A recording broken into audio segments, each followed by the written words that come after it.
Proxy media, optimised media இது ரெண்டும் ஒன்று தான், ஆனால் வேற வேற. Let me explain. நீங்கள் கொடுக்குற ஒரு ஹை குவாலிட்டி ஃபுட்டேஜை லோ குவாலிட்டியில் ஒரு டூப்ளிகேட் ஃபைல் ரெடி பண்ணி கொடுக்குறது தான் இந்த ரெண்டு தோட வேலை. இப்படி பண்ணுறதுனால இன்கேஸ் உங்கள் ஃபுட்டேஜ் குவாலிட்டி அதிகமாக இருந்து உங்கள் சிஸ்டம் லோடு தாங்க முடியலன்னா இது கொடுக்குற ஒரு லோ குவாலிட்டி காப்பி ஃபைல் வந்து உங்கள் ஒர்க் ஃப்ளோவை லேக் ஆகாமல் பார்த்துக்கும். ப்ராக்டிக்கல் எக்ஸ்பிளேஷன் போகிறதுக்கு முன்னாடி இதில் செட்டிங்ஸை ஃபஸ்ட் பார்த்தலாமா? இங்கே பார்த்தீங்கன்னா இந்த கார்னரில் செட்டிங்ஸ் இருக்கும். இதை கிளிக் பண்ணிக்கோங்க. இதை கிளிக் பண்ணிட்டீங்கன்னா உங்களுக்கு இப்படி இருக்கும். இந்த இடத்துல பார்த்தீங்கன்னா ஆப்டிமைஸ்ட் மீடியா கேட்சன் இருக்குது பார்த்தீங்களா?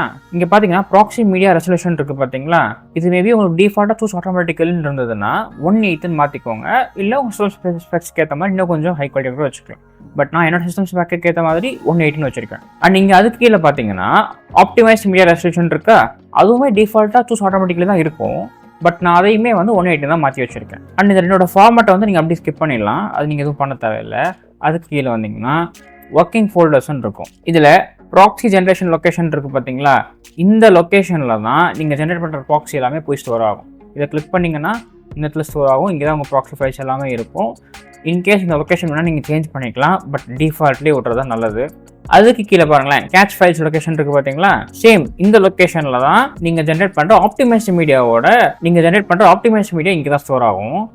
இந்த லொக்கேஷன் நீங்கள் வேணால் மாற்றிக்கலாம். பட் டிஃபால்ட்டாக விட்றது நல்லது தான். ஸோ உங்களுக்கு தேவைப்பட்டதெல்லாம் நீங்கள் யூஸ் பண்ணி பார்த்துக்கோங்க. நான் இப்போதைக்கு நான் கேன்சல் கொடுத்துறேன். இப்போ இங்கே பார்த்தீங்கன்னா 2 கிளிப் இருக்குது. இந்த கிளிப்பை நம்ம என்ன பண்ணலாம்னா, ஒரு கிளிப்பை வந்து ஆப்டிமைஸ்ட் மீடியா ஜென்ரேட் பண்ணலாம், இன்னொரு கிளிப்பை ப்ராக்ஸி மீடியா ஜென்ரேட் பண்ணலாம். நம்ம அதை வச்சு டிஃப்ரென்ஸ் என்னன்னு தெரிஞ்சுக்கலாம். நான் ஃபர்ஸ்ட் கிளிப் என்ன பண்ணுறேன், இங்கே மீடியா போலில் போயிட்டு அந்த கிளிப்பை ரைட் கிளிக் பண்ணி இங்கே ப்ராக்ஸி மீடியான்னு இருக்க பாருங்க, இதில் ஜென்ரேட் ப்ராக்ஸி மீடியா கொடுக்குறேன்.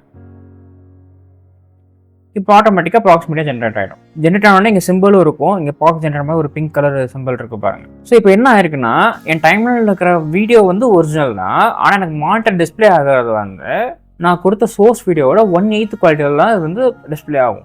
இதே ஆப்டிமைஸ் மீடியாவுக்கு நீங்கள் ஜஸ்ட் இந்த கிளிப்பை கிளிக் பண்ணிட்டு ரைட் கிளிக் பண்ணிங்கன்னா இங்கே பாருங்க, ஜென்ரேட் ஆப்டிமைஸ் மீடியான்னு இருக்கா, அதை கொடுங்க. அதை கொடுத்தீங்கன்னா ஆப்டிமைஸ் மீடியா ஜென்ரேட் ஆகிடும். நல்லா ஞாபகம் வச்சுக்கோங்க, ப்ராக்ஸி மீடியாவுக்கு நீங்கள் மீடியா பூலில் தான் போய் ஜென்ரேட் பண்ணுவீங்க. ஆப்டிமைஸ் மீடியா வந்து நீங்கள் இங்கே டைம் லைனே ரெட் கிளிக் பண்ணி ஜென்ரேட் பண்ணிக்கலாம். ஓகே, இப்போ இங்கே என்னென்னா ரெண்டுமே வந்து லோ குவாலிட்டியில் தான் உங்களுக்கு ப்ரிவியூ காட்டும். இன்கேஸ் எனக்கு வந்து இந்த லோ குவாலிட்டியில் வேணாம், நான் எடிட் பண்ணி முடிச்சுட்டேன், இப்போ வந்து எனக்கு கம்ப்யூட்டர் லோட் வந்து பிரச்சனை இல்லை, எனக்கு வந்து ஒரிஜினல் குவாலிட்டியில் தான் நான் ப்ரிவியூ பார்க்கணும்னு நீங்கள் நினைக்கிறீங்கன்னா அதுக்கு நீங்கள் மேலே ப்ளேபேக் போய் கிளிக் பண்ணிக்கோங்க. இங்கே ஆப்டிமைஸ் மீடியா இஃப் அவைலபிள் இருக்குது பார்த்தீங்களா, அதை அன்செக் பண்ணிட்டீங்கன்னா உங்களுக்கு வந்து ஆப்டிமைஸ் மீடியா எதுவும் இருந்தது, எதுவும் ஆன் இருந்ததுன்னா அதை அப்படியே ஆஃப் பண்ணிட்டு ஒரிஜினல் மட்டும் தான் காமிக்கும். அதுக்கு கீழே ப்ராக்ஸி ஹேண்டில் இருக்குது பார்த்தீங்களா, அதை கிளிக் பண்ணிங்கன்னா இங்கே பார்த்தீங்கன்னா உங்களுக்கு தெரியும், இங்கே வந்து ப்ரிஃபர் கேமரா ஒரிஜினல் இருக்கு அப்படின்னா ஒரிஜினல் ஃபோட்டோஸ் தான் காமிக்கும். இங்கே வந்து ப்ரிஃபர் ப்ராக்ஸிஸ் இது கொடுத்தீங்கன்னா ப்ராக்ஸிஸ் ஏதாவது இருந்தால் அதுதான் காமிக்கும். இப்போ ஆக்சுவலி இந்த நம்ம ப்ராக்ஸி ஜென்ரேட் பண்ண வீடியோ மட்டும் ஒரிஜினலாக காமிக்குது. இது நம்ம கிளிக் பண்ணால் அது ப்ராக்ஸியாக காமிக்கும். இது வந்து இன்கேஸ் நீங்கள் ப்ராக்ஸி ஆன் பண்ணி வச்சிருக்கீங்க நிறையா கிளிப்ஸுக்கு அப்படின்னா நீங்கள் இங்கே வந்து டிசேபிள் பண்ணிட்டா உங்கள் டைம் லைனில் இருக்கிற எல்லா ப்ராக்ஸிஸுமே டிசேபிள் ஆகிட்டு ஒரிஜினல் வியூ ஆகும். இன்கேஸ் நீங்கள் இது எனேபிள் பண்ணிட்டீங்கன்னா உங்களுக்கு எல்லா ப்ராக்ஸஸும் அகைன் ப்ரிவியூக்கு வந்துடும். சரி, இப்போ 2 ஃபைல்ஸ் எங்கே இருக்குன்னு பார்க்கலாம். நான் முன்னாடியே சொன்ன மாதிரி 2 லொக்கேஷன் சேவ் ஆகும்னு சொன்னேன். இங்கே இருக்கிறது வந்து ப்ராக்ஸி மீடியா, இங்கே இருக்கிறது ஆப்டிமைஸ் மீடியா. இங்கே பாருங்க, ஒரு வீடியோ மட்டும் என்ன பண்ணியிருக்கோம்னா ஆப்டிமைஸ் மீடியா ஜென்ரேட் பண்ணியிருக்கோம். இந்த ஆப்டிமைஸ் மீடியா என்ன பண்ணுவோம்னா இந்த மாதிரி ஒரு ஃபைலாக தான் அதை சேவ் பண்ணி வைக்கும். டைம் லைனுக்குள்ள பார்த்தீங்கன்னா உங்களுக்கு ஒரு டூப்ளிகேட் காப்பி கொடுத்துரும். ஆனால் சிஸ்டமில் அது வந்து ஒரு ஃபைலாக சேவ் பண்ணி வைக்கும். இந்த ஃபைலை வந்து நீங்கள் டாவின்சியில் மட்டும் யூஸ் பண்ண முடியும். நீங்கள் வேற எந்த சாஃப்ட்வேர்ஸ்க்கோ இல்லை நீங்கள் ஷேரோ பண்ண முடியாது. இந்த ஃபைலை டாவின்சி மட்டும் ரீட் பண்ணும். ஆனால் ப்ராக்ஸி மீடியா அப்படி கிடையாது. ப்ராக்ஸி மீடியா என்ன பண்ணுவோம்னா அது ஒரு வீடியோவாகவே உங்களுக்கு ஜென்ரேட் பண்ணிடும். இங்கே பாருங்க, இப்போ இது ரெண்டுமே சிஸ்டமில் இருக்கிற ப்ராக்ஸி மீடியா. இது என்னன்னா நான் வச்சிருக்க சேம் ஃபைல் தான், ஆனால் குவாலிட்டி கம்மி. இந்த ப்ராக்ஸி ஃபைலை வந்து நீங்கள் ஷேர் பண்ணிக்கலாம், நீங்கள் ப்ளே பண்ணி பார்க்கலாம், இல்லை நீங்கள் வேற சாஃப்ட்வேரில் வந்து போட்டு எடிட் பண்ணதான் எடிட் பண்ணலாம் பண்ணலாம். ஆனால் ஆப்டிமைஸ் மீடியா அப்படி பண்ண முடியாது. அது ஒரு ஃபைல், அது டேமேஜுக்கு மட்டும் தான் சப்போர்ட் ஆகும். ஆனால் ப்ராக்ஸி மீடியா வந்து ஒரு லோ குவாலிட்டி வீடியோவாகவே ரெண்டர் ஆகி உங்கள் சிஸ்டமில் ஸ்டோர் ஆகிடும். இது நீங்கள் டெலிட் பண்ணுறதுனாலும் பண்ணலாம், இல்லை நீங்கள் ஷேர் பண்ணுறதுனாலும் பண்ணலாம், இல்லை நீங்கள் வேறு சாஃப்ட்வேர் யூஸ் பண்ணுறதாலும் பண்ணிக்கலாம். இதில் ஒரு கேட்ச் என்னன்னா, ப்ராக்ஸி மீடியா நீங்கள் ஜென்ரேட் பண்ணிங்கன்னா அதோட ஃபைல் சைஸ் கொஞ்சம் கம்மியாக இருக்கும். ஆனால் ஆப்டிமைஸ் மீடியா ஜென்ரேட் பண்ணிங்கன்னா அதோட ஃபைல் சைஸ் ரொம்ப பெருசாக இருக்கும். இப்போ என்ன பண்ணுறேன், இந்த ஃபைலோட சைஸ் வந்து நான் செக் பண்ணுறேன். இப்போ இது பார்த்தீங்கன்னா கேபி சைஸில் அதுக்கு ஒரு 250 KB தான் இருக்குது. இப்போ நான் கேன்சல் பண்ணிட்டு இதே இந்த வீடியோவோட நான் ப்ராக்ஸி ஆப்டிமைஸ் மீடியாவோட ஃபைல் சைஸ் செக் பண்ணுறேன். பார்த்தீங்களா 21 MB இருக்குது. ஸோ கிட்டத்தட்ட சேம் ஃபைல் சைஸ் இருக்கிற ஒரு வீடியோ கிளிப் தான். ஆனால் ப்ராக்ஸி மீடியா ஜென்ரேட் பண்ணால் கேபி சைஸில் வருது. ஆப்டிமைஸ் மீடியா ஜென்ரேட் பண்ணால் 20 MB கிட்ட வருது. சரி, இது வரைக்கும் நம்ம டிஸ்கஸ் பண்ணதை வச்சு பார்க்கும்போது ஆப்டிமைஸ் மீடியாவை விட ப்ராக்ஸி மீடியா பெஸ்ட்டாக தெரியுதா? அப்படியே ஆப்டிமைஸ் மீடியா ஒன்று வச்சிருக்காங்க, நம்ம பேசாம ப்ராக்ஸி மட்டும் யூஸ் பண்ணிட்டு போயிடலாமே அப்படின்னு நினைச்சீங்கன்னா, ஆப்டிமைஸ் மீடியாவுக்கு ஒரு ஸ்பெஷாலிட்டி இருக்கு. அது என்னன்னா, இன்கேஸ் நீங்க ஒரு ப்ராஜெக்ட்ல யூஸ் பண்ணிருக்கீங்க ஒரு வீடியோ ஃபைல, அது நீங்க ஆப்டிமைஸ் பண்ணி ஜென்ரேட் பண்ணிட்டீங்க, ப்ராக்ஸியும் நீங்க ஜென்ரேட் பண்ணிட்டீங்க. அதே வீடியோ ஃபைல்ஸை மேபி நீங்க வேற ஒரு ப்ராஜெக்டாக நீங்க இம்போர்ட் பண்ணும்போது ஆட்டோமேட்டிக்கா டாவின்சி என்ன பண்ணுவோம்னா, இந்த வீடியோக்கு ஆப்டிமைஸ் மீடியா இருக்குன்னு சொல்லிட்டு நீங்க ஏற்கனவே ஜென்ரேட் பண்ணதை ப்ரிவியூக்கு கொண்டு வந்துடும். அப்போ உங்க கம்ப்யூட்டர் லோட் வந்து ஆட்டோமேட்டிக்கா என்ஹான்ஸ் ஆயிடும். ஆனா ப்ராக்ஸி மீடியாவுக்கு அந்த ஃபங்க்ஷன் கிடையாது. நீங்க தான் மேனுவலா லிங்க் பண்ணணும். நீங்க மறுபடியும் ஜென்ரேட் பண்ணணும் அவசியம் கிடையாது. பட் நீங்க ஜென்ரேட் பண்ண ப்ராக்ஸியை நீங்க மேனுவலா ரீலிங்க் பண்ணணும். இப்போ மேபி நீங்க வேற ஒரு ப்ராஜெக்ட்ல ஓப்பன் பண்ணிருக்கீங்கன்னு வச்சுக்கோங்க, இதே வீடியோ ஃபைல நீங்க மீடியா போட ரைட் கிளிக் பண்ணிட்டு இங்க ப்ராக்ஸி மீடியா வாங்க. இங்க செகண்ட் இருக்கு பாருங்க, ஜென்ரேட் கீழ ரீலிங்க் ப்ராக்ஸி மீடியான்னு இருக்கா, இதை வந்து நீங்க ஒவ்வொரு ப்ராஜெக்ட்டுக்கும் பண்ணணும். ஆனா இதே நீங்க ஆப்டிமைஸ் மீடியா ஜென்ரேட் பண்ற மாதிரி இருந்தா ஒவ்வொரு வீடியோக்கும் ஜென்ரேட் பண்ண வேண்டிய அவசியமே கிடையாது.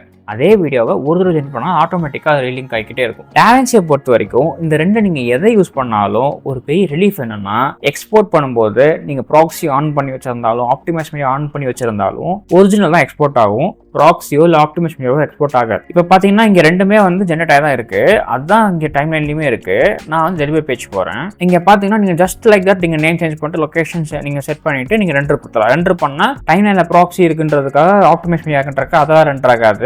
ஒரிஜினல் என்ன குவாலிட்டி அதை ரெண்டர் ஆகும். பட் இன்கேஸ் உங்களுக்கு பெரிய ப்ராஜெக்டாக இருக்குது, இது வந்து நீங்கள் ப்ராக்ஸி மீடியாவோட குவாலிட்டியில் உங்களுக்கு அவுட்புட் வேணும்னா இங்கே பாருங்கள், அட்வான்ஸ் செட்டிங்ஸ் இருக்கா, அதை வந்து ஓப்பன் பண்ணிங்கன்னா அப்படியே கீழே ஸ்க்ரோல் பண்ணுங்கள்.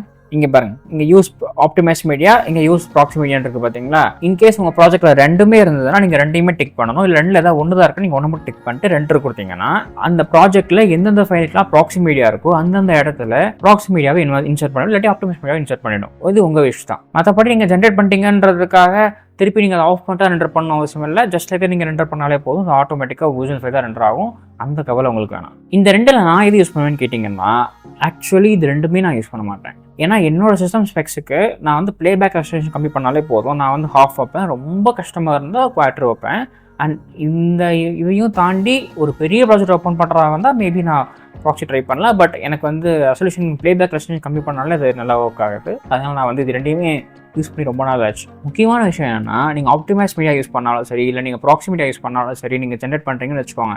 இன்கேஸ் அந்த ப்ராஜெக்ட் டெம்பரவரியாக இருக்குது, இல்லை அவ்வளோதான் முடிஞ்சிருச்சு அப்படின்னா உங்களுக்கு ஸ்டோரேஜ் இஷ்யூ வரக்கூடாதுன்னா நீங்கள் ரெண்டே கிளியர் பண்ணிடலாம். நீங்கள் அதை டெலிட் பண்ணிட்டீங்கன்றதுனால உங்களுக்கு ப்ராஜெக்ட்டில் மீடியா ஆஃப்லைன் வராது. ஏன்னா ப்ராஜெக்ட்டில் உங்களுக்கு ஒரிஜினல் ஃபைல்ஸ் தான் இருக்குமே தவிர ப்ராக்ஸி மீடியாஸ் வந்து சும்மா ஒரு டம்மி அட்டாச்மெண்ட் தான். ஸோ நீங்கள் தாராளமாக டெலிட் பண்ணிக்கலாம், உங்களுக்கு எந்த பிரச்சனையும் வராது. நீங்கள் இதில் காமனாக யூஸ் பண்ணுறது என்னன்னு கமெண்ட்டில் சொல்லுங்கள். That's it for this video guys. இன்னொரு இன்ட்ரெஸ்டிங்கான வீடியோ பார்க்கலாம். தேங்க்ஸ் ஃபார் வாட்சிங். Bye bye.